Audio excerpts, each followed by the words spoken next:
Washington ও কারাকাসে রাজনৈতিক উত্তেজনা এবার যেন নতুন এক মাত্রা পেল।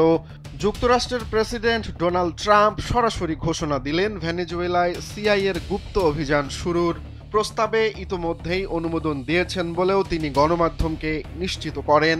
তবে ট্রাম্পের এই ঘোষণাকে ঘিরে দক্ষিণ আমেরিকার দেশটিতে যেন নতুন করে অস্থিরতা দানা বাঁধতে শুরু করেছে। বিশেষ করে ভেনেজুয়েলার প্রেসিডেন্ট নিকোলাস মাদুরো ট্রাম্পের এই সিদ্ধান্তকে সিআইএর নেতৃত্বে অভ্যুত্থান প্রচেষ্টা বলে আখ্যা দিয়েছেন। স্যান্ডেলিনা সো, রূপচর্চায় আভিজাত্য।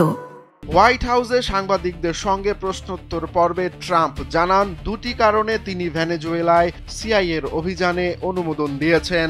প্রথমত, ভেনেজুয়েলা তাদের বন্দীদের অন্যায়ভাবে যুক্তরাষ্ট্রে পাঠাচ্ছে, আর দ্বিতীয়টি হলো তারা সাগর পথে যুক্তরাষ্ট্রে প্রচুর মাদক পাচার করছে।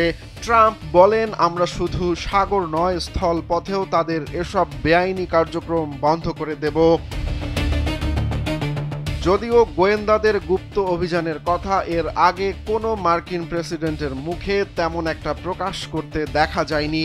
নিউ ইয়র্ক টাইমস জানিয়েছে, এককভাবে বা যুক্তরাষ্ট্রের সামরিক বাহিনীর সঙ্গে যৌথভাবে ভেনেজুয়েলা যে কোনো অভিযান চালাতে পারে সিআইএ।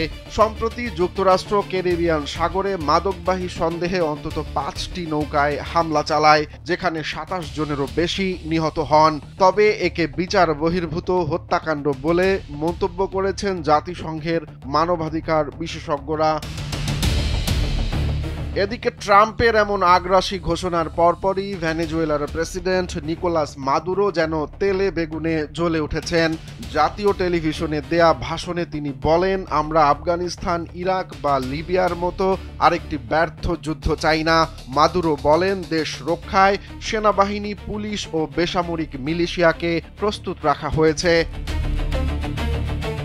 এদিকে ভেনেজুয়েলার পররাষ্ট্রমন্ত্রী ইয়োভান গিল যুক্তরাষ্ট্রের পদক্ষেপকে যুদ্ধবাজ মনোভাব আখ্যা দিয়ে বলেন, ক্যারিবীয় অঞ্চলে সামরিক জাহাজ মোতায়েন ও সিআইএর অভিযানের ঘোষণা যুক্তরাষ্ট্রের প্রকাশ্য হুমকি।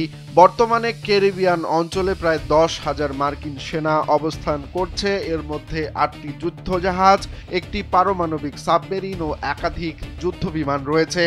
হোয়াইট হাউস অবশ্য একে মাদক বিরোধী অভিযানের অংশ হিসেবে বর্ণনা করছে। রোমান্স তালুকদার, কালবেলা।